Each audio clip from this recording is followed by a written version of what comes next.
toutes et à tous et bienvenue sur Quelle Recette. Alors la recette du jour, c'est un gâteau spécialement pour les anniversaires.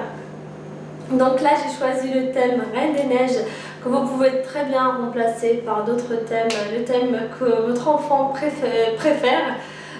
Concernant la composition du gâteau, donc là c'est une génoise qui est assez simple. Ensuite j'ai choisi une crème mousseline et après la crème au beurre plus la décoration en pâte à sucre.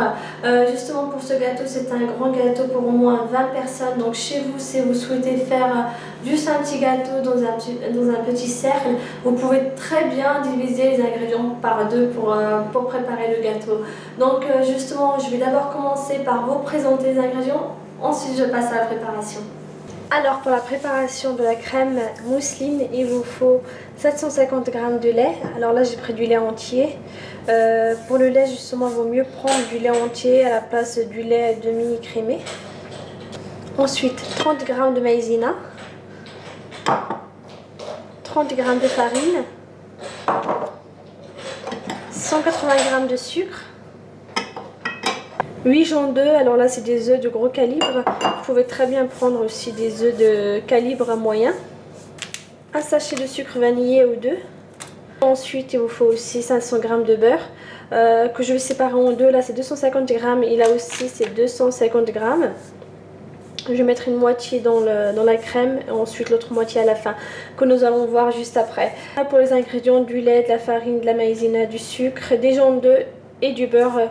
Pour le beurre, il vaut mieux prendre du beurre de bonne qualité de préférence et non pas le beurre que vous trouvez pas trop cher dans les grandes surfaces. Pour une marque que je pourrais vous conseiller, c'est la marque Pâturage que vous pouvez trouver dans les Intermarchés, je pense. Intermarché, voilà, c'est la marque Pâturage qui est très bien et je prends souvent du beurre doux. Faites bien attention de ne pas prendre du beurre demi-sel parce que vous allez avoir un gâteau salé. Donc voilà pour les ingrédients. Je vais commencer par, justement pour ce gâteau, je vais commencer par préparer la crème mousseline, comme ça je vais la laisser refroidir et après je vais passer à la préparation des génoises.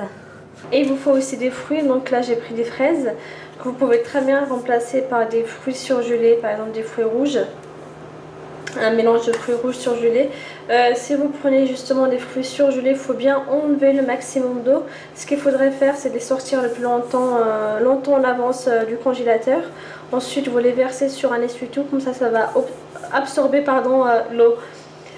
Sinon si vous utilisez des fraises comme celle-ci par exemple, il suffit de les passer, bien sûr il faut les nettoyer, les passer sous l'eau. Et encore une fois, il faut bien absorber le maximum d'eau avec un essuie-tout. Il vous faut aussi un support en carton. Alors les supports, vous pouvez très bien les commander sur internet, mais si vous n'en avez pas chez vous, par exemple vous avez oublié de les commander sur internet, dans les grandes surfaces j'en ai pas trouvé. Du coup je suis allée dans un magasin oriental et j'ai acheté un plateau pour les présentations de buffets, de petits gâteaux, etc. que je vais découper. Donc je vais le découper, je vais m'en servir comme un support. Et pour la décoration, vous pouvez très bien acheter des disques comme celui-ci sur internet. Ça coûte environ 4 €, ça peut aller jusqu'à 15 €, voire même plus si vous voulez le personnaliser avec le prénom de votre enfant et l'âge de votre enfant. N'hésitez pas justement à les commander en avance. Donc voilà pour la décoration. Après bien sûr vous pouvez choisir ce que vous voulez. Là je vais aussi découper des lettres avec la pâte à sucre, des fleurs, etc. Après pour la décoration vous pouvez faire vraiment ce que vous voulez. Donc pour la préparation, je vais d'abord commencer par verser la moitié du sucre dans le lait, du lait entier. Donc là je vais mettre juste une moitié. Moi approximativement là c'est à l'œil nu. Donc voilà. Ensuite je rajoute le sachet de sucre vanillé que vous pouvez très bien remplacer de préférence par une gousse de vanille, c'est encore mieux. Et maintenant je vais porter le lait à ébullition sur feu moyen. Donc là je viens de laisser le lait porter à ébullition sur feu moyen. Voilà. Ensuite dans un saladier je vais verser les jaunes d'œufs. Voilà pour les jaunes d'œufs. Hop. Je rajoute le sucre. Donc là je vais mélanger. Voilà. Ensuite je rajoute la maïzena. Je mélange à nouveau. Voilà. Je rajoute ensuite c'est ma fille qui est en train de jouer à côté, elle fait pas mal de bruit. Je rajoute ensuite la farine, voilà. Je mélange à nouveau. Alors dès que le lait est porté à ébullition, il faut le verser sur la première préparation, petit à petit, tout en mélangeant. Je verse et je continue de mélanger. En tout cas, c'est vraiment une très très bonne crème à préparer. Je préfère mieux la crème Mousseline par rapport à la crème pâtissière. Je trouve qu'elle est beaucoup plus légère et beaucoup plus aérée par rapport à la crème pâtissière justement. Alors je vais verser à nouveau ce mélange dans la casserole.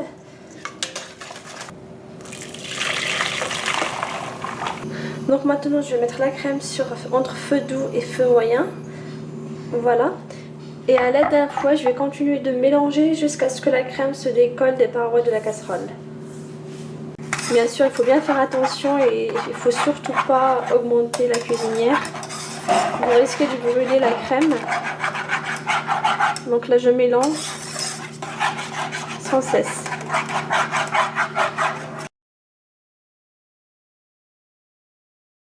Donc là, on commence à voir que la crème se décolle des parois de la casserole.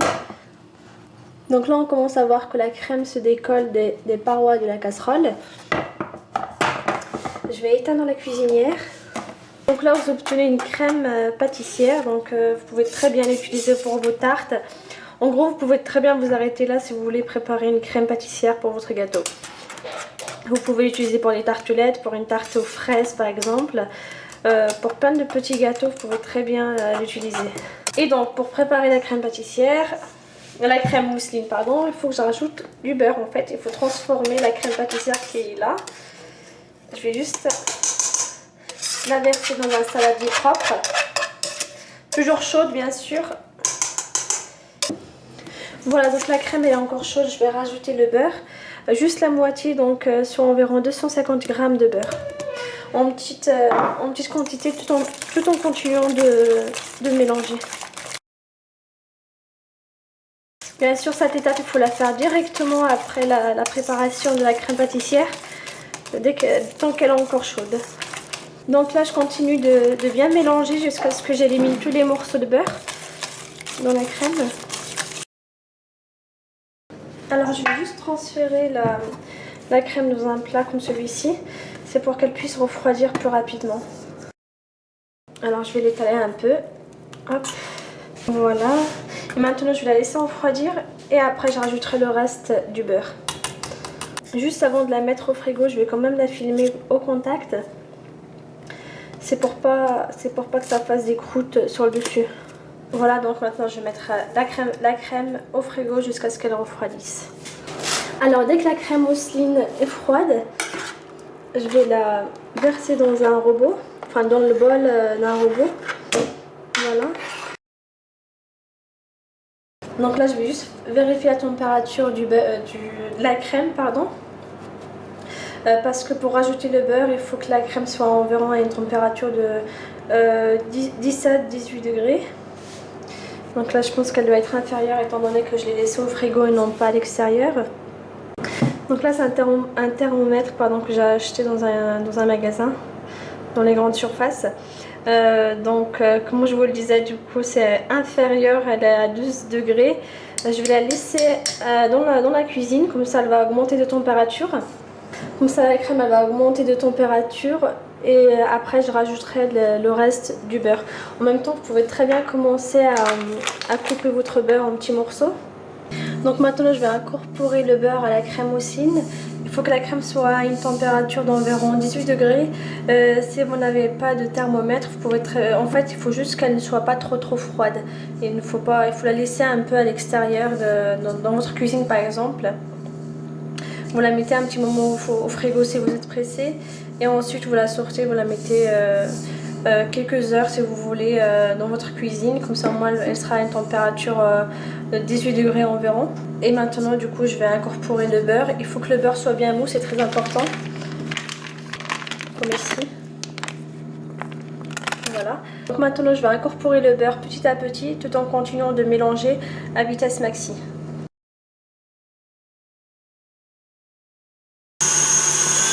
J'augmente encore la vitesse. elle sera bien fouettée, elle sera beaucoup plus légère. Là, je vais continuer de mélanger jusqu'à obtenir une crème bien lisse. Alors après avoir bien fouetté la crème avec le beurre, vous obtenez une crème mousseline bien lisse.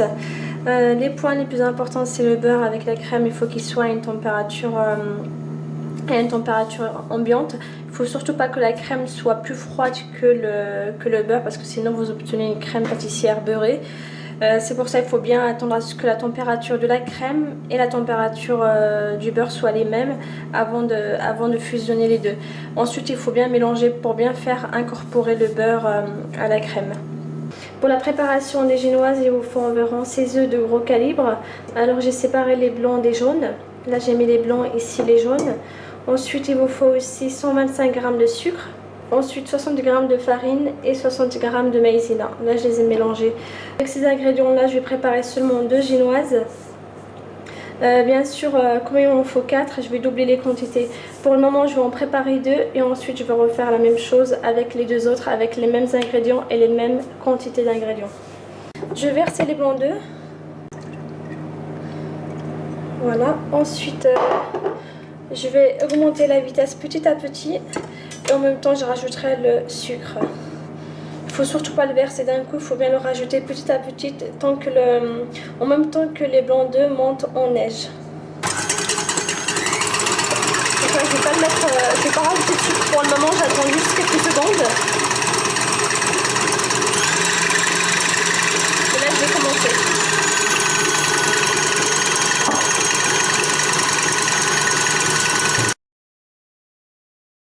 Donc là je viens d'arrêter le robot, du coup vous obtenez une sorte de bec d'oiseau. Ça ressemble un peu à ça en fait, c'est comme un crochet, voilà. Hop, je vais juste vous le montrer quand même. Il ne faut pas que ça soit de la meringue bien ferme. Voilà. Donc là on obtient le bec d'oiseau qui va retomber. Parce que j'ai trop bougé le fouet. Donc là je vais incorporer les jaunes d'œufs. J'incorpore les jaunes d'œufs, je tourne quelques secondes et après j'arrête.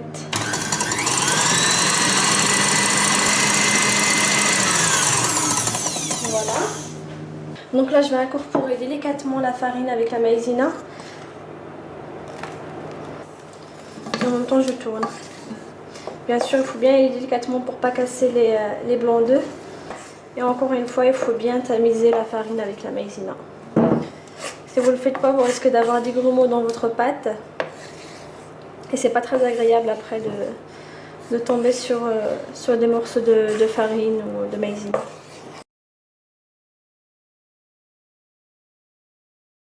Alors après avoir bien incorporé la farine et la maïzena, il faut bien faire attention parce que des fois la farine et la maïzena restent au fond du bol et vous risquez de ne pas trop mélanger la farine justement avec le reste des ingrédients. C'est pour ça qu'il faut bien mettre la spatule tout en bas et tourner à chaque fois, remonter à chaque fois. Pour éliminer tous les morceaux de toute la farine, pour incorporer toute la farine avec la maïzena. Ensuite, il faut prendre une plaque allant au four avec du papier sulfurisé. Après, bien sûr, vous pouvez très bien adapter la pâte selon la taille que vous allez utiliser. Vous pouvez très bien utiliser un moule carré par exemple ou un grand moule rond pour la préparation de la génoise. Donc là, je vais verser un peu de pâte, juste la moitié. Voilà. Et je vais l'étaler délicatement. Sur une épaisseur d'environ 0,5 mm. En même temps, il faut commencer à faire préchauffer le four à 200 degrés. Voilà pour la génoise après avoir bien égalisé le dessus sur toute la longueur et la largeur de la plaque. Là, le reste de la pâte, je vais la couvrir en attendant la cuisson de celle-ci. Ensuite, je vais recommencer la même préparation avec les mêmes quantités d'ingrédients pour repréparer une deuxième fois de nouvelles génoises. Donc maintenant, je vais enfourner la génoise à 200 degrés pendant environ 10 minutes. Il faut bien faire attention parce que la cuisson elle est très rapide. Je vous conseillerais plutôt de rester dans la cuisine et de surveiller la cuisson de la pâte. C'est selon votre four. Bien sûr, il faut bien penser à couvrir la pâte en attendant la cuisson de la génoise. La première génoise est prête. Je ne sais pas si je vais arriver à la prendre. Hop. Je vais la mettre de côté pour le moment. En même temps, je vais essayer de mettre de mettre dessus un linge propre pour pouvoir garder la chaleur à l'intérieur. Donc là je vais couvrir la génoise, comme ça elle va bien garder la vapeur à l'intérieur et ça évite qu'elle dessèche sur le dessus.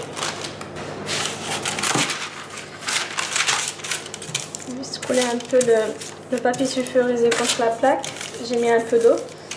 Voilà, donc je vais verser ma pâte. Comme toujours, j'étale correctement sur toute la longueur de la plaque. Après, c'est selon la plaque que vous utilisez. Maintenant, je vais enfourner la génoise pendant environ 10 minutes à 200 degrés. Comme d'habitude, il faut bien surveiller la cuisson. Pour la préparation de la crème au beurre, alors il vous faut 2 sachets de sucre vanillé, 360 g de beurre mou. C'est très important que le beurre soit bien mou. Il faudra le sortir la veille ou le matin très tôt pour qu'il soit bien mou. 100 g de blanc d'œuf, 100 g d'eau et 245 g de sucre. Voilà pour les ingrédients. Le point le plus important, c'est surtout le beurre. Il faut acheter du beurre de bonne qualité pour avoir une meilleure crème au beurre au niveau du goût. Ensuite, pour les ingrédients, pour les quantités, pardon, vous pouvez très bien les diviser par deux si vous voulez préparer juste un bol, par exemple, de crème au beurre. Vous pouvez très bien diviser ces ingrédients-là par deux. Sinon, si vous voulez une bonne quantité de crème au beurre pour un grand gâteau d'anniversaire, par exemple, je vous conseillerais de laisser ces quantités-là. Alors pour la préparation, je vais commencer par préparer un sirop. Je vais rajouter les 2 sachets de sucre vanillé dans le sucre. Ensuite l'eau. Donc là ce que je vais faire, c'est juste que je vais remuer la casserole de temps en temps comme ça. Et je vais attendre jusqu'à ce que la température atteigne 120 degrés environ. Et je vais bien le laisser sur feu moyen. Entre feu doux et feu moyen. Ensuite, dans un saladier, je vais monter les blancs d'œufs en neige. Alors voilà pour les blancs d'œufs montés en neige. Normalement, ils ne retombent pas. Voilà. Donc pour savoir si le sucre a atteint une température de 120 degrés environ, soit vous utilisez un thermomètre. Donc là, le sucre arrive à 120 degrés. Donc si vous n'avez pas de thermomètre, vous pouvez très bien préparer la crème au beurre. Alors pour ça, il vous faut 2 cuillères. Vous les plongez dans le sucre, comme ça. Et ensuite, vous essayez de les coller ensemble. Et après, vous écartez les cuillères. Normalement, si ça fait des fils, comme ça, je ne sais pas si vous voyez. Voilà, ça fait des petits fils. C'est que c'est bon. Et généralement, pour le savoir, il suffit de regarder, c'est un peu gluant et vous obtenez un sirop un peu épais. Alors dès que le sirop a atteint les 120 degrés, je vais le verser sur les blancs d'œufs montés en neige, tout en fouettant à vitesse maxi. Tout en continuant de bien mélanger, il faut incorporer le beurre bien mou petit à petit et mélanger jusqu'à ce que le saladier se refroidisse. Donc là il est chaud, je vais mélanger jusqu'à ce que le saladier soit froid.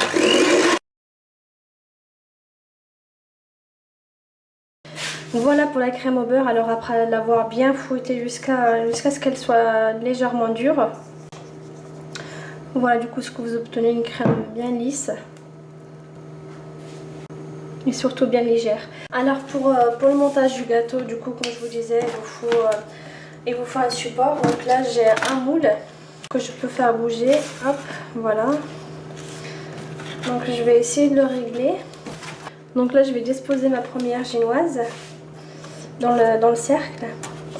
Et je vais essayer en même temps de le régler par rapport à la génoise.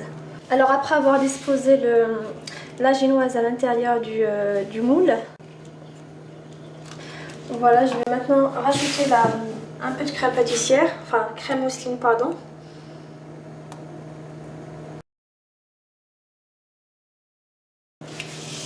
Alors je vais rajouter quelques morceaux des morceaux de fruits.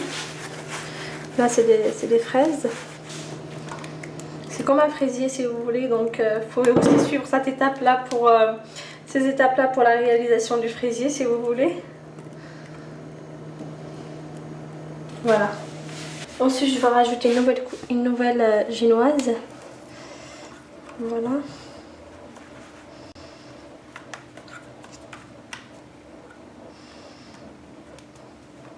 Finalement j'ai préparé que 3 génoises au lieu d'en préparer 4.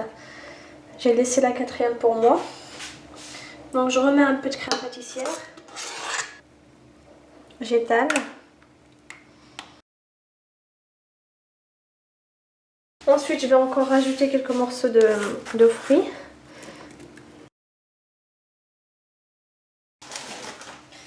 Et je termine par une dernière génoise. C'est pour ça que j'ai préféré en faire que 3 finalement au lieu d'en faire 4 parce que je pense que ça suffit largement de... Pas besoin de mettre 4 couches de génoise, ça fait un peu trop. Donc là je remets ma génoise sur le gâteau et je vais essayer d'appuyer légèrement dessus. Pas trop non plus, juste un peu. Je vais juste appuyer légèrement sur le dessus pour faire rentrer les fraises dans la crème. Alors maintenant je vais mettre le gâteau au frigo pendant environ quelques heures jusqu'à ce que la crème durcisse un peu. Ensuite je vais enlever le moule et après je vais le couvrir avec de la crème au beurre. Alors après quelques heures au frigo, je viens de sortir le gâteau du frigo. Donc je vais essayer d'enlever les cercles. Je vais voir si c'est bon, si je peux facilement enlever le moule. Si la crème ne retombe pas. Voilà, donc maintenant c'est bon. Donc maintenant je vais essayer de napper le dessus avec le dessus tout autour avec de la crème au beurre.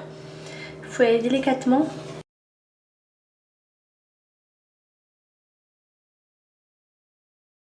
Voilà, après avoir bien étalé la crème au beurre tout autour du gâteau. Bien sûr là c'est facultatif, vous pouvez très bien mettre que de la crème chantilly sur le dessus. Vous pouvez aussi juste laisser le gâteau comme ça, décorer le dessus et laisser le gâteau sans la crème au beurre. Donc voilà, maintenant j'ai terminé, je vais remettre le gâteau au frigo pour une petite heure au moins, jusqu'à ce que la crème au beurre durcisse. Donc pour le couler, il faut mettre un peu de crème au beurre juste sous le disque. Pour le moment je ne vais pas le couler, je vais d'abord décorer tout autour. Je vais juste le poser comme ça pour voir ce que ça donne. Voilà, ensuite je le coulerai. Voilà, après avoir décoré le gâteau, du coup je l'ai décoré avec de la pâte à sucre. Vous pouvez très bien utiliser de la chantilly pour la décoration, vous pouvez en mettre un peu partout. Là j'ai utilisé de la pâte à sucre, j'ai aussi utilisé des emporte-pièces comme cela. Que j'avais acheté sur internet. J'ai découpé des petites fleurs que j'ai collées un peu partout. Bien sûr, comme vous l'avez vu, j'ai d'abord mis la crème au beurre sur tout le gâteau. Ensuite je l'ai décoré avec des fleurs que j'ai découpées à l'aide d'emporte-pièces. Donc du coup j'ai utilisé de la pâte à sucre bleue, de la pâte à sucre blanche. J'ai aussi utilisé des petites fleurs comestibles que j'ai achetées sur internet aussi. Je pense que ça doit coûter 3 € le petit pot. Et enfin pour le disque, du coup j'ai utilisé la crème au beurre pour le coller. Ensuite j'ai mis des fleurs tout autour pour pas qu'il se décolle. Juste pour le disque, pour le coller, j'ai utilisé de la crème au beurre. J'ai mis un peu de crème au beurre tout autour. Ensuite j'ai utilisé des fleurs pour pas qu'il se décolle. Il faut surtout pas utiliser de l'eau pour le coller parce que le disque il est à base de sucre et de farine je pense. Donc il faut bien faire attention à ça. Ensuite les points les plus importants, donc c'est la génoise, il faut bien incorporer la farine délicatement, il faut bien monter les œufs en neige, etc. Et ensuite le point le plus important, là où les gens ils ont beaucoup de mal, c'est surtout au niveau de la crème mousseline. Donc la crème mousseline, comme j'ai dit, il faut avoir du beurre pour incorporer le beurre la seconde fois. Il faut que ça soit du beurre mou et non pas du beurre dur qui vient juste de sortir du frigo. Il faut que la crème pâtissière, en gros la crème mousseline, étant donné qu'on a déjà rajouté de la crème au beurre, le beurre au début. La seconde fois quand vous allez rajouter du beurre, il faut que la crème que vous avez préparée soit à la même température que le beurre. Si la crème est trop froide par rapport au beurre, vous allez obtenir quelque chose d'un peu comme du sable, si vous voulez, une crème pas du tout lisse et pas du tout légère. Ce qu'il faudrait faire si vous avez ce problème là, si vous avez oublié justement d'attendre à ce que le beurre soit à la même température que la crème ou à ce que la crème soit à la même température que le beurre, ce qu'il faudrait faire c'est de prendre votre saladier avec votre crème et le beurre et ensuite le mettre au bain-marie. Et bien faire attention parce que le but c'est pas de faire fondre le beurre. Et ensuite il faut bien mélanger à l'aide d'un fouet jusqu'à ce que la crème soit bien lisse et bien mousseuse. Il faut le mettre quelques secondes de bain-marie, quelques minutes s'il le faut, pour bien mélanger. Et ensuite pour la crème mousseline, l'autre point le plus important, c'est que lorsque vous rajoutez le beurre, il faut bien mélanger à vitesse maxi jusqu'à ce que justement vous obteniez cette crème bien lisse et bien aérée, beaucoup plus légère par rapport à la crème pâtissière. Ensuite pour le disque, justement, vous pouvez aussi, si vous voulez imprimer la photo de votre enfant carrément sur le disque, vous pouvez le faire. Il y a certains sites qui le font. C'est ce que j'avais fait pour ma fille. J'ai imprimé sa photo justement sur un disque comme celui-ci. Et ensuite je l'ai collé sur le gâteau. Vous pouvez aussi faire la même chose si vous voulez pour votre mari, pour vos enfants, pour votre famille, etc. Vous pouvez très bien imprimer une photo de famille et la mettre sur le gâteau, etc. Voilà pour ce gâteau. J'espère en moi qu'il va vous plaire. J'espère aussi que vous allez le réaliser pour vos enfants, pour votre mari ou pour votre femme, etc. Donc voilà pour aujourd'hui. Comme vous avez pu le voir, c'est un gâteau qui est très facile à réaliser. Il demande juste un peu de temps pour la préparation. Vous pouvez retrouver tous les ingrédients sur mon site quellecette.com. Vous pouvez aussi les retrouver juste sous la vidéo. N'hésitez pas à vous abonner pour plus de recettes. N'hésitez pas non plus à m'encourager en cliquant sur le petit bouton partager. Je vous dis à très bientôt. Ciao.